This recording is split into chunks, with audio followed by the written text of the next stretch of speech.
Hello everyone, welcome to creative IAS.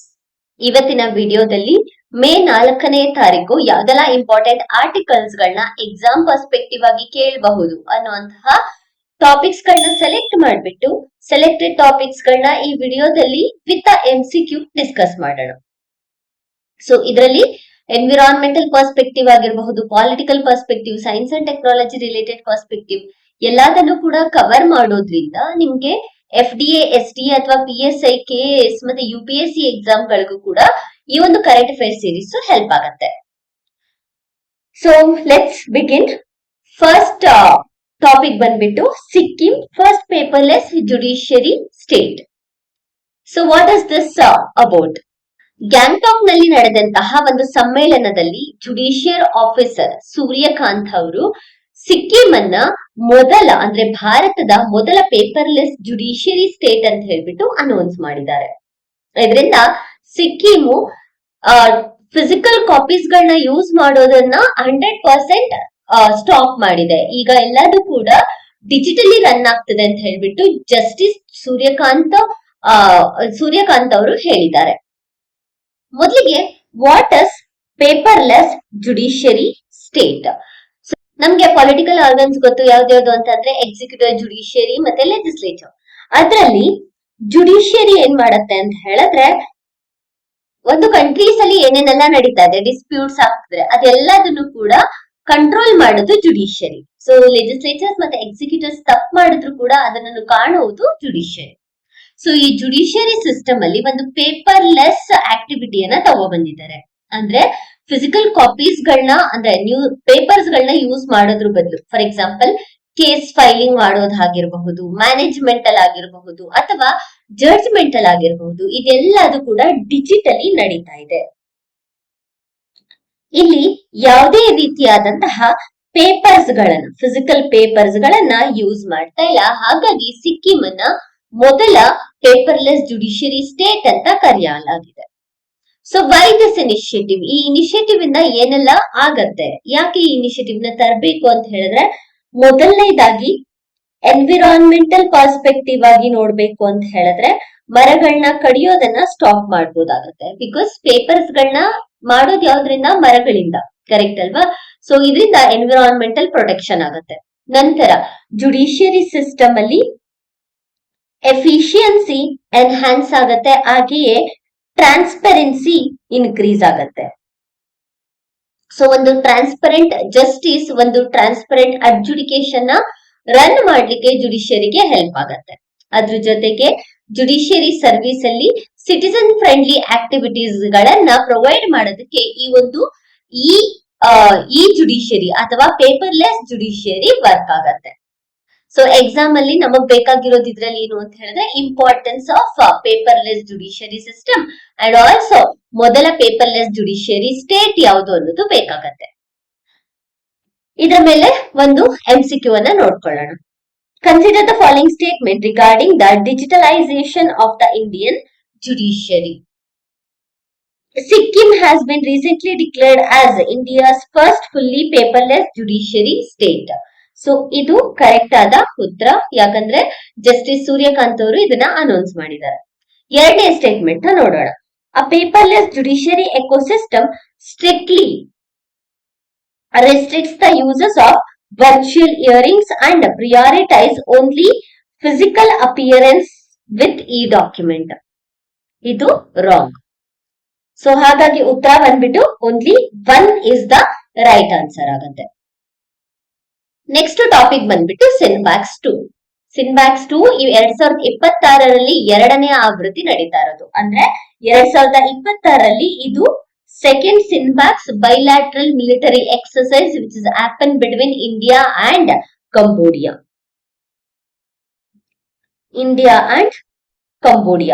Especially PSI ಮತ್ತೆ state exams ಗೆ exercise ಗಳನ್ನ ಕೇಳ್ತಾರೆ. ಆಲ್ರೆಡಿ ಎಕ್ಸರ್ಸೈಸ್ ಗಳನ್ನ ಹಿಂದಿನ ವಿಡಿಯೋಸ್ ಗಳಲ್ಲೂ ಕೂಡ ಮಾಡಿದೀವಿ. ಇದರಲ್ಲೂ ಕೂಡ ಕಂಬೋಡಿಯಾ ಮತ್ತೆ ಭಾರತದ ನಡುವೆ ನಡೀತಾ ಇರುವಂತಹ ಎಕ್ಸರ್ಸೈಸ್ ಬಂದ್ಬಿಟ್ಟು ಸಿನ್ಬ್ಯಾಕ್ಸ್ 2. ಸಿನ್ಬ್ಯಾಕ್ಸ್ 2 ಬಂದು ಮಿಲಿಟರಿ ಎಕ್ಸರ್ಸೈಸ್. ಸೊ ಇದು ನ್ಯಾವಲ್ ಅಥವಾ ಏರ್ ಫೋರ್ಸ್ ಎಕ್ಸರ್ಸೈಸ್ ಅಲ್ಲ, ಮಿಲಿಟರಿ ಎಕ್ಸರ್ಸೈಸ್. ಇದಕ್ಕೀಗ ಭಾರತ ಪಾರ್ಟಿಸಿಪೇಟ್ ಮಾಡೋದಕ್ಕೆ ಪ್ರಿಪರೇಷನ್ ಮಾಡ್ಕೋತಾ ಇದೆ. So what is CINBAX 2 we got to know. ಇದೊಂದು ಮಿಲಿಟರಿ ಎಕ್ಸರ್ಸೈಸ್ ಕಂಬೋಡಿಯಾ ಮತ್ತೆ ಭಾರತದ ನಡುವೆ ನಡೀತಾ ಇರುವಂತದ್ದು. ಹಾಗೆಯೇ ಇದು ಇಂಡಿಯನ್ ಆರ್ಮಿ ಮತ್ತೆ ರಾಯಲ್ ಕಂಬೋಡಿಯನ್ ಆರ್ಮಿಯ ಜೊತೆಗೆ ನಡೀತಾ ಇರುವಂತಹ ಬೈಲ್ಯಾಟ್ರಲ್ ಎಕ್ಸರ್ಸೈಸ್. ಸೊ ಇದು ಯಾಕೆ ನಡೀತಿದೆ ಅಂತ ಹೇಳಿದ್ರೆ, ಯುನೈಟೆಡ್ ನೇಷನ್ ನ ಚಾಪ್ಟರ್ 7 ನಲ್ಲಿ ಎರಡು ಕಂಟ್ರೀಸ್ ಗಳ ನಡುವೆ ಈ ಒಂದು ಫ್ರೇಮ್ ವರ್ಕ್ ಮ್ಯಾಂಡೇಟರಿ ಆಗಿ ನಡಿಬೇಕು ಅಂತ ಇದೆ. ಅದಕ್ಕೋಸ್ಕರ ಇಂಡಿಯಾ ಮತ್ತೆ ಕಂಬೋಡಿಯಾ ಈ ಸ್ಟೆಪ್ ಅನ್ನ ತಗೊಳ್ತಿದೆ. ಸೊ ಇದರಿಂದ ಇಂಪಾರ್ಟೆನ್ಸ್ ಏನು ಅಥವಾ ಸಿಗ್ನಿಫಿಕೆನ್ಸ್ ಏನು ಅಂತ ಹೇಳಿದ್ರೆ, tactical drills. Tactical drills tactical drills ಅಂತ ಹೇಳಿದ್ರೆ ಕೌಂಟರ್ ಟೆರರಿಸಂ ಆಗಿರಬಹುದು ಅಥವಾ ಇನ್ಸರ್ಜೆನ್ಸಿ ಆಗಿರಬಹುದು.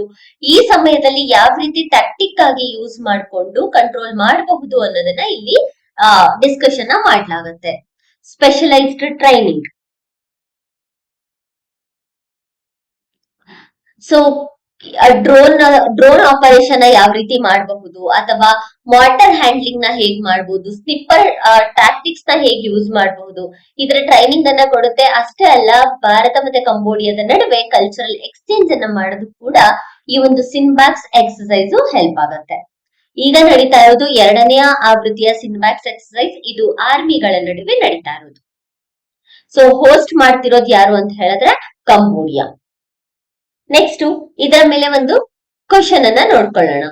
ಕ್ವಶನ್ ನಾವು ನೋಡಿದ್ರೆ, with reference to CINBAX 2 2026 consider the following statements. It is bilateral military exercise conducted between Indian Army and Royal Cambodian Army. ಇದು right answer. Next statement. The exercise primarily focus on joint training for counter-terrorism operation under the framework of United Nation mandate. United Nation chapter 7 ಅಲ್ಲಿ mandate ಅಂತ ಹೇಳಿದೀನಲ್ವಾ, so ಹಾಗಾಗಿ ಈ statement ಕೂಡ correct. So ಸರಿಯಾದ ಉತ್ತರ ಬಂದ್ಬಿಟ್ಟು option C, that is both 1 and 2 is the right answer. Next, hantavirus outbreak. hantavirus outbreak recent ಆಗಿ Netherland ಮೂಲಕ ಕ್ರೂಸ್ ನಲ್ಲಿ ಹ್ಯಾಂಟಾವೈರಸ್ ಸಸ್ಪೆಕ್ಟ್ ಕಾಣಿಸ್ಕೊಂಡಿದ್ದಾರೆ. ಇದರಿಂದ ಹಡಗುಡಿಕ್ಕಿ ಹೊಡೆದ್ಬಿಟ್ಟು 3 ಜನ ಸಾವನ್ನಪ್ಪಿದ್ದಾರೆ, ಹಾಗೆ 3 ಜನ ಅಸ್ವಸ್ಥಗೊಂಡಿರೋದನ್ನ ನಾವು ನ್ಯೂಸ್ ಪೇಪರ್ ಅಲ್ಲಿ ನೋಡಿದೀವಿ. ಸೊ ಬಟ್ ಎಕ್ಸಾಮ್ ಅಲ್ಲಿ ನಮ್ಗೆ ಎಷ್ಟು ಜನ ಸಾವನ್ನಪ್ಪಿದ್ದಾರೆ ಅದನ್ನ ಕೇಳಲ್ಲ. ನಮ್ಗೆ ಬೇಕಾಗಿರೋದು ಹ್ಯಾಂಟಾ ವೈರಸ್ ಹೇಗೆ ಹರಡತ್ತೆ, ಇದು ಹೇಗೆ ಬರ್ತಾ ಇದೆ ಅಂಡ್ ಯಾವ ರೀತಿಯಾದಂತಹ ಡಿಸೀಸ್ ಅನ್ನೋದು ನಮಗೆ ಬೇಕಾಗತ್ತೆ. So what is hanta virus? The name itself indicate ಇದೊಂದು ವೈರಲ್ ಡಿಸೀಸ್. ವೈರಲ್ ಅಂತ ಹೇಳಿದ್ರೆ ಇಟ್ ಇಸ್ ಸ್ಪ್ರೆಡಿಂಗ್ ಅಂತ ಅರ್ಥ, ಕರೆಕ್ಟ್ ಅಲ್ವಾ?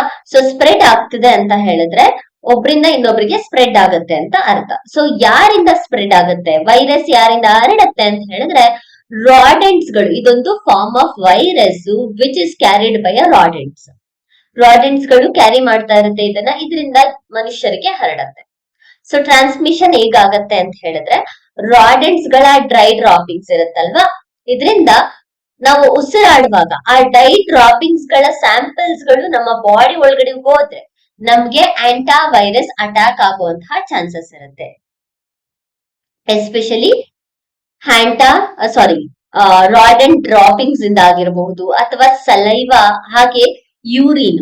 ಯಾವಾಗ ಈ ಡ್ರಾಪಿಂಗ್ಸ್ ಗಳು ಗಾಳಿಗೆ ತಾಗತ್ತೆ ಅಥವಾ ಗಾಳಿಯಲ್ಲಿ ಮಿಕ್ಸ್ ಆಗತ್ತೆ, ಆಗ ನಮ್ಮ ಸಲೈವಾ ಮೂಲಕ ಆಗಿರಬಹುದು ಅಥವಾ ಗಾಳಿಯ ಮೂಲಕ ಆಗಿರಬಹುದು ಅಥವಾ ಈ ಡ್ರಾಪಿಂಗ್ಸ್ ಗಳ ಮೂಲಕ ಆಗಿರಬಹುದು, ನಾವು ಉಸಿರಾಡುವಾಗ ಆಂಟಾ ವೈರಸ್ ನಮ್ಮ ಬಾಡಿಯನ್ನ ಅಟ್ಯಾಕ್ ಆಗತ್ತೆ.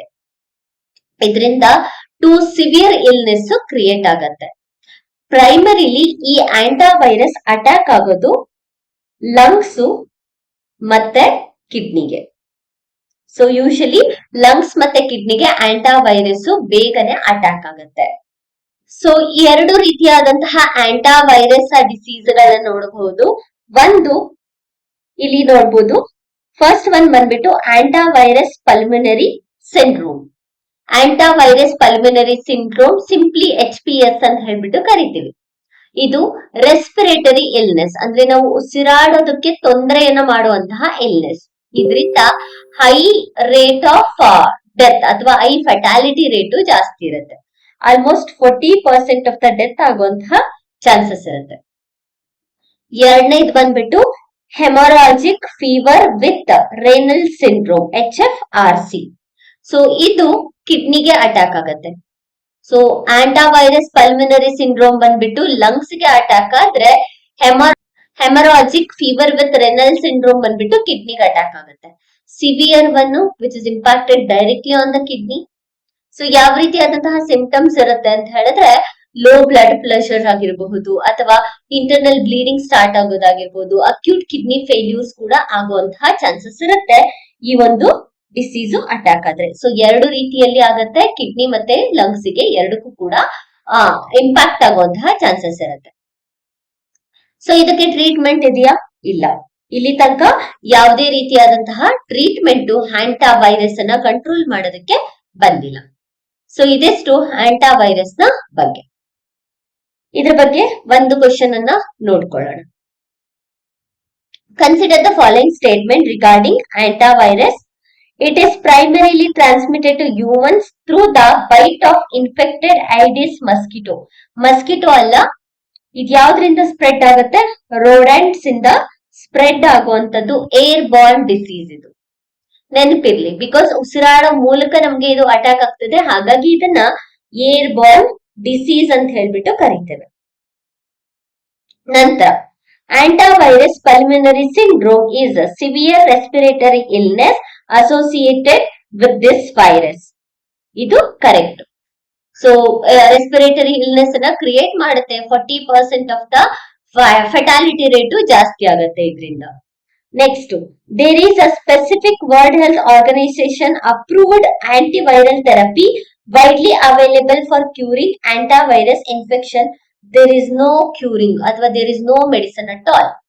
So statement 3 wrong. So statement 3 wrong ಮತ್ತೆ ಸ್ಟೇಟ್ಮೆಂಟ್ 1 ಕೂಡ ರಾಂಗು. ಆನ್ಸರ್ ಬಂದ್ಬಿಟ್ಟು B, option 2 only is the right answer. Next topic ಅನ್ನ ನೋಡ್ಕೊಳ್ಳೋಣ. ನೆಕ್ಸ್ಟ್ ಟಾಪಿಕ್ ಬಂದ್ಬಿಟ್ಟು ಡೆಟ್ ರಿಕವರಿ ಟ್ರಿಬ್ಯುನಲ್ ಬಗ್ಗೆ. ಸೊ ಡೆಟ್ ರಿಕವರಿ ಟ್ರಿಬ್ಯುನಲ್ ಯಾಕೆ ನ್ಯೂಸ್ ಅಲ್ಲಿದೆ ಅಂತ ಹೇಳಿದ್ರೆ, department of financial service debt recovery appellate tribunal ನ ಪ್ರಿಸೈಡಿಂಗ್ ಆಫೀಸರ್ಸ್ ಮತ್ತೆ ಚೈರ್ ಪರ್ಸನ್ ನ ಮೀಟಿಂಗ್ ಅನ್ನ ಆರ್ಗನೈಸ್ ಮಾಡ್ತಾ ಇದ್ದಾರೆ. ಅದಕ್ಕೋಸ್ಕರ ಡೆಟ್ ರಿಕವರಿ ಟ್ರಿಬ್ಯುನಲ್ ನ್ಯೂಸ್ ಅಲ್ಲಿದೆ. But what is tribunal? ಏನು ಟ್ರಿಬ್ಯುನಲ್ ಅಂದ್ರೆ? ಸೊ ಟ್ರಿಬ್ಯುನಲ್ಸ್ ಅಂದ್ರೆ it act as a judiciary, not completely judiciary, but it act as a quasi judicial body. Disputes ಏನಾದ್ರೂ ಇದ್ರೆ ಅದನ್ನ ಸಾಲ್ವ್ ಮಾಡೋದಕ್ಕೆ ಅಂತ ತಗೊಂಬಂದಿರುವಂತಹ ಒಂದು separate organisation. Supreme court, high court ಅಥವಾ ಸಬಾರ್ಡಿನೇಟ್ ಕೋರ್ಟ್, ಈ ಕೋರ್ಟ್ಸ್ ಗಳ ಮೇಲೆ ಏನಾಗತ್ತೆ ಅಂತ ಹೇಳಿದ್ರೆ ಪೆಂಡಿಂಗ್ ಕೇಸಸ್ ಹೆಚ್ಚಾಗ್ತಾ ಬರುತ್ತೆ. ಆ ಬರ್ಡ್ ಅನ್ನ ಕಂಟ್ರೋಲ್ ಮಾಡಬೇಕು ಅಂತ ಹೇಳ್ಬಿಟ್ಟು ಡೆಟ್ ರಿಕವರಿ ಟ್ರಿಬ್ಯುನಲ್ ಅನ್ನ ತಗೊಂಡ್ಬಂದಿದ್ದಾರೆ. ಸೊ ಡೆಟ್ ರಿಕವರಿ ಟ್ರಿಬ್ಯುನಲ್ ಬಗ್ಗೆ ಡೀಟೈಲ್ ಆಗಿ ನೋಡೋಣ. ಎಕ್ಸಾಮ್ ಅಲ್ಲಿ ಡೈರೆಕ್ಟ್ ಆಗಿ ಇದರ ಮೇಲೆ ಕ್ವಶನ್ಸ್ ಗಳು ಅರೈಸ್ ಆಗುತ್ತೆ. ಸೊ ಆಲ್ರೆಡಿ ಗೊತ್ತಾಯ್ತು, ಡೆಟ್ ರಿಕವರಿ ಟ್ರಿಬ್ಯುನಲ್ ಒಂದು ಕ್ವಾಸಿ ಜುಡಿಷಿಯಲ್ ಬಾಡಿ ಅಂತ. ಇದನ್ನ ಯಾವಾಗ ಎಸ್ಟಾಬ್ಲಿಷ್ ಮಾಡಿದ್ದು ಅಂತ ಹೇಳಿದ್ರೆ, recovery of debt due to banks and financial institution act 1993 under ಅಲ್ಲಿ ಎಸ್ಟಾಬ್ಲಿಷ್ ಮಾಡ್ಲಾಗತ್ತೆ. ಸೊ ಇದೊಂದು ಸ್ಟ್ಯಾಚ್ಯುಟರಿ ಬಾಡಿ ಕೂಡ ಹೌದು. ಯಾಕೆ ಅಂತ ಹೇಳಿದ್ರೆ ಈ ಟ್ರಿಬ್ಯುನಲ್ ಅನ್ನ ಒಂದು ಆಕ್ಟಿನ ಮೂಲಕ ಎಸ್ಟಾಬ್ಲಿಷ್ ಮಾಡ್ಲಾಗ್ತದೆ. ಸೊ ಹಾಗಾಗಿ debt recovery tribunal quasi judicial body ಕೂಡ ಹೌದು, ಹಾಗೆಯೇ ಸ್ಟ್ಯಾಚ್ಯುಟರಿ ಬಾಡಿ ಕೂಡ ಹೌದು. ಸೊ ಯಾವ ಆಕ್ಟಿನ ಮೂಲಕ? Recovery of debt due to bank and financial institution act 1993 ಅಡಿಯಲ್ಲಿ ಎಸ್ಟಾಬ್ಲಿಷ್ ಮಾಡ್ಲಾಗುತ್ತೆ. ಇದರ ರೋಲ್ ಏನು ಅಂತ ಹೇಳಿದ್ರೆ, ಸಾಲವನ್ನ ತಗೊಂಡಾಗ ಬ್ಯಾಂಕ್ಸ್ ಆಗಿರಬಹುದು, ಫಿನಾನ್ಷಿಯಲ್ ಇನ್ಸ್ಟಿಟ್ಯೂಷನ್ಸ್ ಆಗಿರಬಹುದು, ಡಿಸ್ಪ್ಯೂಟ್ಸ್ ಗಳು ಅರೈಸ್ ಆಗುತ್ತೆ ತಗೊಂಡಿರೋರ್ ಜೊತೆ ಮತ್ತೆ ಬ್ಯಾಂಕಿನವರ ಜೊತೆ. ಅದನ್ನ ಆ ಡಿಸ್ಪ್ಯೂಟ್ಸ್ ಗಳನ್ನ ಸಾಲ್ವ್ ಮಾಡೋದಕ್ಕೋಸ್ಕರ ಡೆಟ್ ರಿಕವರಿ ಟ್ರಿಬ್ಯುನಲ್ಸ್ ಗಳನ್ನ ತರಲಾಗುತ್ತೆ. ಇಲ್ಲಿಯ ತನಕ ಭಾರತದಲ್ಲಿ ಒಟ್ಟು 39 ಡೆಟ್ ರಿಕವರಿ ಟ್ರಿಬ್ಯುನಲ್ಸ್ ಗಳನ್ನ ಎಸ್ಟಾಬ್ಲಿಷ್ ಮಾಡಿದ್ದಾರೆ. And also each debt recovery tribunals having their own presiding officers. Presiding officers ಇಂದ ಹೆಡೆಡ್ ಆಗಿರುವಂತಹ ಡೆಟ್ ರಿಕವರಿ ಟ್ರಿಬ್ಯುನಲ್ಸ್ ಗಳನ್ನ ಎಸ್ಟಾಬ್ಲಿಷ್ ಮಾಡಲಾಗಿದೆ. ಸೊ ಡೆಟ್ ರಿಕವರಿ ಟ್ರಿಬ್ಯುನಲ್ಸ್ ಎಲ್ಲಾ ರೀತಿಯಾದಂತಹ ಸಾಲಗಳಲ್ಲಿ ಬರುವಂತಹ ಡಿಸ್ಪ್ಯೂಟ್ಸ್ ಗಳನ್ನ ಕವರ್ ಮಾಡುತ್ತಾ ಇಲ್ಲ. ಯಾಕೆ ಅಂತ ಹೇಳಿದ್ರೆ ಇಲ್ಲಿ 20 ಲಕ್ಷಕ್ಕಿಂತ ಹೆಚ್ಚು ಹಣವನ್ನ ಹ್ಯಾಂಡಲ್ ಮಾಡುವಂತಹ ಅಥವಾ ಲೋನ್ ಅನ್ನ ಹ್ಯಾಂಡಲ್ ಮಾಡುವಂತಹ ಪ್ರಾಬ್ಲಮ್ಸ್ ಗಳನ್ನ ಇಲ್ಲಿ ಸಾಲ್ವ್ ಮಾಡಲಾಗುತ್ತೆ. It also hear securitisation application under the SARFAESI act 2002. SARFAESI act 2002 ಇಂದ ಬರುವಂತಹ ಸೆಕ್ಯೂರಿಟೈಸೇಷನ್ ಅಪ್ಲಿಕೇಶನ್ ಕೂಡ ಈ ಒಂದು ಡೆಟ್ ರಿಕವರಿ ಟ್ರಿಬ್ಯುನಲ್ ಇಯರ್ ನ ಮಾಡುತ್ತೆ. ಸೊ ಡೆಟ್ ರಿಕವರಿ ಟ್ರಿಬ್ಯುನಲ್ ನ ಕಂಪೋಸಿಷನ್ ಏನು, ಯಾರೆಲ್ಲ ಇರ್ತಾರೆ ಡೆಟ್ ರಿಕವರಿ ಟ್ರಿಬ್ಯುನಲ್ ಅಲ್ಲಿ ಅಂತ ಹೇಳಿದ್ರೆ, ಮೊದಲಿಗೆ ಪ್ರಿಸೈಡಿಂಗ್ ಆಫೀಸರ್ ಇರ್ತಾರೆ. So who is presiding officer? ಭಾರತದಲ್ಲಿ ಡಿಸ್ಟ್ರಿಕ್ಟ್ ಜಡ್ಜ್ಗಳಿದೆ ಅಲ್ಲ, ಡಿಸ್ಟ್ರಿಕ್ಟ್ ಜಡ್ಜ್ಗಳ ಲೆವೆಲ್ ಅಲ್ಲಿ ಕ್ವಾಲಿಫಿಕೇಶನ್ ಹೊಂದಿರುವಂತವರು ಪ್ರಿಸೈಡಿಂಗ್ ಆಫೀಸರ್ ಆಗಿ ಡೆಟ್ ರಿಕವರಿ ಟ್ರಿಬ್ಯುನಲ್ ನಲ್ಲಿ ವರ್ಕ್ ಮಾಡ್ತಾರೆ. ಜೊತೆಗೆ ಅಡ್ಮಿನಿಸ್ಟ್ರೇಟಿವ್ ಹಾಗೂ ಟೆಕ್ನಿಕಲ್ ಮೆಂಬರ್ಸ್ ಕೂಡ ಇರ್ತಾರೆ. ಸೊ ಅಡ್ಮಿನಿಸ್ಟ್ರೇಟಿವ್ ಮತ್ತೆ ಟೆಕ್ನಿಕಲ್ ಮೆಂಬರ್ಸ್ ಗಳನ್ನ ಯಾರು ಅಪಾಯಿಂಟ್ ಮಾಡ್ತಾರೆ ಅಂತ ಹೇಳಿದ್ರೆ ಸೆಂಟ್ರಲ್ ಗವರ್ಮೆಂಟ್ ಅಪಾಯಿಂಟ್ ಮಾಡುತ್ತೆ. ಸೊ ಇದಿಷ್ಟು ಡೆಟ್ ರಿಕವರಿ ಟ್ರಿಬ್ಯುನಲ್ ನ ಬಗ್ಗೆ. ಡೆಟ್ ರಿಕವರಿ ಟ್ರಿಬ್ಯುನಲ್ ಸಕ್ಸಸ್ಫುಲ್ ಆಗಿ ಈಗ ರನ್ ಕೂಡ ಆಗ್ತಾ ಇದೆ. ಇದರ ಬಗ್ಗೆ ಒಂದು ಕ್ವಶನ್ ನೋಡ್ಕೊಳ್ಳೋಣ. With respect to debt recovery tribunal in India, consider the following state. They are constitutional bodies established under the Article 223B of the Constitution. 223B of the Constitution under ಅಲ್ಲಿ ತಗೊಂಬಂದಿಲ್ಲ. ಇದು statutory body, constitutional body ಅಲ್ಲ. ಇಲ್ಲಿ act ನ ನೋಡ್ಕೊಂಡ್ವಿ. Recovery of debts due to banks and financial institution act 1993 under ಅಲ್ಲಿ ತಗೊಂಬಂದಿರೋದು. Constitution ನ ಯಾವುದೇ ಆರ್ಟಿಕಲ್ ಅಂಡರ್ ಅಲ್ಲಿ ಇದನ್ನ ಇಡ್ಲಾಗಿಲ್ಲ. So first statement wrong. Next second statement ಅನ್ನ ನೋಡೋಣ. Debt recovery tribunals are authorised to handle loan default cases of banks for amount exceeding 20 lakh. 20 ಲಕ್ಷಕ್ಕಿಂತ ಹೆಚ್ಚಿನದಾದಂತಹ ಸಾಲಗಳೇನಾದ್ರೂ ಇದ್ರೆ ಇಲ್ಲಿ ಹ್ಯಾಂಡಲ್ ನ ಮಾಡಲಾಗುತ್ತೆ. ಮೂರನೇದು, a debt recovery tribunal is headed by presiding officer who must be qualified to be a judge of the high court. Judge of the high court ಅಲ್ಲ, judge of the district court. So ಹಾಗಾಗಿ third option ಕೂಡ wrong. So ಇದಕ್ಕೆ ಸರಿಯಾದ ಉತ್ತರ ಬಂದ್ಬಿಟ್ಟು 2 only is the right answer. Exam ಅಲ್ಲಿ debt recovery tribunals ಬಗ್ಗೆ ಕೂಡ ಕೇಳುವಂತಹ ಚಾನ್ಸಸ್ ಇರುತ್ತೆ. ಯಾಕಂದ್ರೆ ಜುಡಿಷಿಯರಿ ಅಂತ ಬಂದಾಗ ಇತ್ತೀಚಿನ ಎಕ್ಸಾಮ್ಸ್ ಗಳಲ್ಲಿ ಹೈಕೋರ್ಟ್ ಮತ್ತೆ ಸುಪ್ರೀಂ ಕೋರ್ಟ್ ಗಿಂತ ಜಾಸ್ತಿ ಸಬಾರ್ಡಿನೇಟ್ ಕೋರ್ಟ್ಸ್ ಆಗಿರಬಹುದು, ಟ್ರಿಬ್ಯುನಲ್ಸ್ ಆಗಿರಬಹುದು, ಅಡ್ಮಿನಿಸ್ಟ್ರೇಟಿವ್ ಟ್ರಿಬ್ಯುನಲ್ಸ್ ಆಗಿರಬಹುದು, ಇದರ ಬಗ್ಗೆ ಕ್ವಶನ್ಸ್ ಗಳು ಅರೈಸ್ ಆಗ್ತಿರೋದ್ರಿಂದ ನಮ್ಗೆ ಡೆಟ್ ರಿಕವರಿ ಟ್ರಿಬ್ಯುನಲ್ಸ್ ಬಗ್ಗೆ ಕೂಡ ಕ್ವಶನ್ ಅರೈಸ್ ಆಗುವಂತಹ ಚಾನ್ಸಸ್ ಇರುತ್ತೆ. ನೆಕ್ಸ್ಟ್ ಮಾಯನ್ ವಾಲ್ಕೆನೋ ಬಗ್ಗೆ ನೋಡ್ಕೊಳ್ಳೋಣ. ಯಾಕೆ ಇದು ನ್ಯೂಸ್ ಅಲ್ಲಿ ಇದೆ ಅಂತ ಹೇಳಿದ್ರೆ, ಫಿಲಿಪೈನ್ ರೀಜನ್ ಅಲ್ಲಿ ಮಾಯನ್ ವಾಲ್ಕೆನೋ ಎರಪ್ಷನ್ಸ್ ಇಂದ ಫಿಲಿಪೈನ್ ರೀಜನ್ ಅಲ್ಲಿ ಇದ್ದಂತಹ ಸೌತ್ ಆಫ್ ಮನೀಲಾ ಈ ರೀಜನ್ ಅಲ್ಲಿ ಇದ್ದಂತಹ ಜನಗಳನ್ನ ಅಲ್ಲಿಂದ ಎವ್ಯಾಕ್ಯೂಯೇಟ್ ನ ಮಾಡಲಾಗಿದೆ. ಹಾಗಾಗಿ ಮಾಯನ್ ವಾಲ್ಕೆನೋ ನ್ಯೂಸ್ ಅಲ್ಲಿದೆ. ಸೊ ಮಾಯನ್ ವಾಲ್ಕೆನೋ ಇದೊಂದು ಆಕ್ಟಿವ್ ವಾಲ್ಕೆನೋ. ಯಾವಾಗ್ಲೂ ಕೂಡ ವಾಲ್ಕ್ಯಾನಿಕ್ ಎರಪ್ಷನ್ಸ್ ಆಗ್ತಾನೆ ಇರುತ್ತೆ. ಎಲ್ಲಿರೋದು ಅಂತ ಹೇಳಿದ್ರೆ ಫಿಲಿಪೈನ್ಸ್ ಅಲ್ಲಿ ಇದನ್ನ ಕಾಣಬಹುದಾಗತ್ತೆ. ಅಂದ್ರೆ ಪೆಸಿಫಿಕ್ ರಿಂಗ್ ಆಫ್ ಫೈರ್ ನ part Mayon volcano. Mayon volcano ಒಂದು stratovolcano. Strato the name itself indicate. Strato ಅಂತ ಹೇಳಿದ್ರೆ ಲೇಯರ್ಸ್. ಇದೊಂದು stratovolcano, most active volcano in the Philippine region, and also it is the world's most perfect volcanic cone because of the symmetry of its shape. ಇದ್ರ shape ತುಂಬಾ symmetrical ಆಗಿ ಇರೋದ್ರಿಂದ perfect volcanic cone ಅಂತಾನೆ ಇದನ್ನ ಕರಿಬಹುದು. ಅದು ಪ್ರಪಂಚದಲ್ಲಿ most perfect volcanic cone ಅನ್ನ ಇದು ಹೊಂದಿದೆ. ಜೊತೆಗೆ ಇದರ ವಿಸ್ಕಾಸಿಟಿಯನ್ನ ನೋಡ್ಕೊಂಡ್ರೆ ಇದರಿಂದ ಎರಪ್ಟ್ ಆಗುವಂತಹ ಲಾವಾ ಬಂದ್ಬಿಟ್ಟು ತುಂಬಾನೇ ವಿಸ್ಕಸ್ ಇರುತ್ತೆ. ಸೊ ಬಸಾಲ್ಟ್ ಲಾವಾಗಿಂತ ಹೆಚ್ಚಿನದಾದಂತಹ ವಿಸ್ಕಾಸಿಟಿಯನ್ನ ಹೊಂದಿದೆ and also it is a cooler volcano and ಇದು ಸ್ಮಾಲರ್ ಕ್ರೆಟಾರ್ ಅನ್ನ ಹೊಂದುತ್ತೆ. ಜೊತೆಗೆ ಲೇಯರ್ ಅನ್ನ ಎಕ್ಸಿಬಿಟ್ ಮಾಡೋದ್ರಿಂದ ಟಾಲ್, ಸ್ಟೀಪ್ ಹಾಗೂ ಕೋನ್ ಶೇಪ್ ಅಲ್ಲಿ ಇರುತ್ತೆ. ಹಾಗಾಗಿ ಇದನ್ನ ಸ್ಟ್ರಾಟೋ ವಾಲ್ಕೆನೋ ಅಂತ ಹೇಳ್ಬಿಟ್ಟು ಕರೀತೇವೆ. ಸೊ ಸ್ಮಾಲ್ ಟ್ರೆಂಚಸ್ ಗಳನ್ನ ನೋಡ್ಕೊಂಡ್ರೆ ಇದು ಸಬ್ಡಕ್ಷನ್ ಝೋನ್ ಅಲ್ಲಿ ಕ್ರಿಯೇಟ್ ಆಗುತ್ತೆ ಅಂಡ್ ಆಲ್ಸೋ ಫಿಲಿಪೈನ್ ಟ್ರೆಂಚ್ ಅಲ್ಲಿ ನಾವ್ ಇದನ್ನ ಕಾಣಬಹುದಾಗತ್ತೆ. ಸೊ ಇದಿಷ್ಟು ಮಾಯನ್ ವಾಲ್ಕೆನೋ ಬಗ್ಗೆ. ನಿನ್ನೆ ಕೂಡ ವಾಲ್ಕೆನೋ ಬಗ್ಗೆ ನೋಡ್ಕೊಂಡಿದ್ವಿ. ಮ್ಯಾಚ್ ದ ಫಾಲೋಯಿಂಗ್ ಅಲ್ಲೂ ಕೂಡ ಕ್ವಶನ್ ಕೇಳ್ತಾರೆ ಅಂತ ನಾವು ನೋಡಿದ್ವಿ. ಸೊ ನೆಕ್ಸ್ಟ್ ಮಾಯನ್ ವಾಲ್ಕೆನೋ ಬಗ್ಗೆ ಒಂದು ಕ್ವಶನ್ ನೋಡ್ಕೊಳ್ಳೋಣ. Mayan volcano recently in the news for its eruption and often described as having the world's most perfect volcanic cone is geographically located in ಎಲ್ಲಿರೋದಿದು ಲುಜಾನ್ ಐಲ್ಯಾಂಡ್ ಫಿಲಿಪೈನ್ಸ್ ಅಲ್ಲಿ locate ಆಗಿದೆ. So option B is the right answer. So next Lipulekh pass boundary tension ಇದರ ಬಗ್ಗೆ ನೋಡ್ಕೊಳ್ಳೋಣ.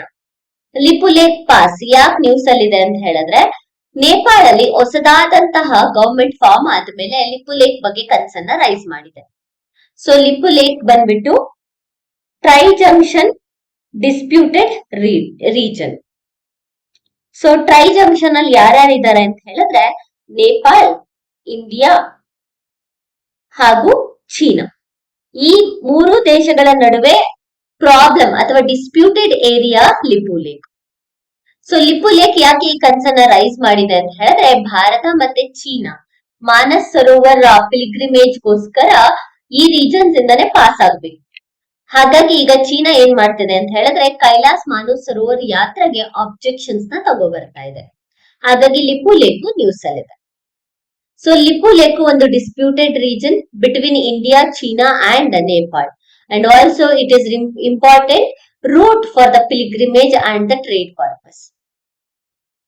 Historically ನಾವು ನೋಡ್ಕೊಂಡ್ರೆ, historically Sugauli treaty ಪ್ರಕಾರ 1816ನೇ Sugauli treaty ಪ್ರಕಾರ ನೇಪಾಳು ಎಂಟೈರ್ ಲಿಪು ಲೇಕ್ ನಮ್ದು ಅಂತ ಹೇಳ್ತಾ ಇದೆ. ಲಿಪು ಲೇಕ್ ಒಂದೇ ಅಲ್ಲ, ಈವನ್ ಲಿಂಪ್ಯಾ ದೂರ ಆಗಿರಬಹುದು, ಕಾಲಪಾನಿ ರಿವರ್ ಆಗಿರಬಹುದು ಅಥವಾ ಮಹಾಕಾಳಿ ರಿವರ್ ಆಗಿರಬಹುದು, East of the Mahakali river, ಇದನ್ನು ಕೂಡ ಸುಗೋಲಿ ಟ್ರೀಟಿ ಪ್ರಕಾರ ನೇಪಾಳು ಕ್ಲೇಮ್ ಮಾಡ್ತಾ ಇದೆ. ಬಟ್ ಸುಗೋಲಿ ಟ್ರೀಟಿ ಪ್ರಕಾರ ಮಾತ್ರ ಹೋದ್ರೆ ಇದು ಭಾರತ ಮತ್ತೆ ಚೀನಾ ಮತ್ತೆ ನೇಪಾಳಿನ ಟ್ರೇಡ್ ರೂಟ್ ಆಗಿರೋದ್ರಿಂದ ಇಂಪ್ಯಾಕ್ಟ್ ಆಗುವಂತಹ ಚಾನ್ಸಸ್ ಇದೆ. ಇದಕ್ಕೆ ಭಾರತದ ನಿಲುವೇನು ಅಂತ ಹೇಳಿದ್ರೆ 1954ರಿಂದ ಮಾನಸ್ ಸರೋವರ್ ಯಾತ್ರೆಗೆ ಟ್ರೆಡಿಷನಲ್ ರೂಟ್ ಆಗಿ ಲಿಪು ಲೇಕ್ ನ ಯೂಸ್ ಮಾಡ್ತಿದ್ವಿ. So it rejects the Nepal claims. Lipulekh ಮೊದಲ Indian border post open for trade with China in 1992. 1992ರಲ್ಲಿ ಮೊದಲ ಬಾರಿ ಚೀನಾದ ಜೊತೆ ಟ್ರೇಡ್ ಮಾಡ್ಲಿಕ್ಕೋಸ್ಕರ ಓಪನ್ ಮಾಡಿದಂತಹ ಇಂಡಿಯನ್ ಬಾರ್ಡರ್ ಪೋಸ್ಟ್ ಇದು. 1994ರಲ್ಲಿ ಎರಡನೇದನ್ನ ಓಪನ್ ಮಾಡ್ತಾರೆ. ಯಾವುದು ಅಂತ ಹೇಳಿದ್ರೆ ಶಿಪ್ಕಿಲಾ ಪಾಸ್, ಹಿಮಾಚಲ್ ಪ್ರದೇಶ್. ನಂತರ 2006ರಲ್ಲಿ ಇನ್ನೊಂದನ್ನ ಓಪನ್ ಮಾಡ್ತಾರೆ. ಯಾವುದು ಅಂತ ಹೇಳಿದ್ರೆ ನಾಥುಲಾ ಪಾಸ್ ಸಿಕ್ಕಿಂ. ಸೊ ಇದು ಈ ಮೂರು ಕೂಡ ಇಂಡಿಯನ್ ಬಾರ್ಡರ್ ಅಲ್ಲಿ ಚೀನಾದ ಜೊತೆ ಟ್ರೇಡಿಂಗ್ ನ ಮಾಡ್ಲಿಕ್ಕೆ ನಾವು ಯೂಸ್ ಮಾಡ್ತಾ ಇರುವಂತಹ ರೀಜನ್ಸ್ ಗಳು. ಲಿಪು ಲೇಕ್ ಅನ್ನ ನೇಪಾಳ ಏನಾದ್ರೂ ಕಂಪ್ಲೀಟ್ ಆಗಿ ನಮ್ದು ಅಂತ ಹೇಳಿದ್ರೆ ಭಾರತ ಮತ್ತೆ ಚೀನಾದ ನಡುವಿನ ಟ್ರೇಡಿಂಗ್ ಸಂಪರ್ಕ ಅಥವಾ ಪಿಲ್ಗ್ರಿಮೇಜ್, ನಮ್ಮ ಭಾರತದ ಟ್ರೆಡಿಷನಲ್ ರೂಟ್ಸ್ ಗಳನ್ನ ನಾವು ಕಂಪ್ಲೀಟ್ ನೇಪಾಳ್ಗೆ ಬಿಟ್ಕೊಟ್ಟಾಗ ಆಗತ್ತೆ. ಸೊ ಲಿಪು ಲೇಕ್ ನ್ಯೂಸ್ ಅಲ್ಲಿ ಇರೋದ್ರಿಂದ ಲಿಪು ಲೇಕಿನ ಜೊತೆಗೆ ಲಿಂಪ್ಯಾ ದೂರ, ಕಾಲ್ಪಾನಿ ಮತ್ತೆ ಮಹಾಕಾಳಿ ರಿವರ್ ಕೂಡ ಇಂಪಾರ್ಟೆಂಟ್ ಆಗುತ್ತೆ. ನಾವು ಇದ್ರ ಬಗ್ಗೆ ಒಂದು MCQ ನ ನೋಡ್ಕೊಳ್ಳೋಣ. The Lipulekh pass frequently in the news due to competing territorial claims and its use as a route of Kailash Mansarovar Yatra. It is located in trijunction of India, Bhutan, China ಅಲ್ಲ, India, Nepal ಮತ್ತೆ China is the right answer. So option B is the right answer. So ಇದೆಷ್ಟು ಇವತ್ತಿನ ಅಂದ್ರೆ ಮೇ 4ನೇ ತಾರೀಕು important articles ಗಳು ಯಾವ್ದೆಲ್ಲ news ಅಲ್ಲಿ ಇತ್ತು ಅದಷ್ಟು ನೋಡಿದ್ವಿ. ಇದ್ರ ಜೊತೆಗೆ ಬೇರೆ ಎಡಿಟೋರಿಯಲ್ಸ್ ಗಳೇನಾದ್ರೂ ಬಂದಿದ್ರೆ ಅದನ್ನು ಕೂಡ ನಮ್ಗೆ MCQ ಪರ್ಸ್ಪೆಕ್ಟಿವ್ ಆಗಿ ಯಾವ ತರ ಮಾಡ್ಬೇಕು ಅಥವಾ ಯಾವ ತರ ಓದ್ಬೇಕು ಅನ್ನೋದನ್ನು ಕೂಡ ನೆಕ್ಸ್ಟ್ ವಿಡಿಯೋಸ್ ಅಲ್ಲಿ ನೋಡ್ಕೊಳ್ಳೋಣ. ಸೊ ಡೈಲಿ ಕರೆಂಟ್ ಅಫೇರ್ಸ್ ವಿಡಿಯೋಸ್ಗಾಗಿ ನಮ್ಮ ಚಾನೆಲ್ ನ ಶೇರ್ ಮಾಡಿ ಮತ್ತೆ ಸಬ್ಸ್ಕ್ರೈಬ್ ಮಾಡಿ. Thank you for watching.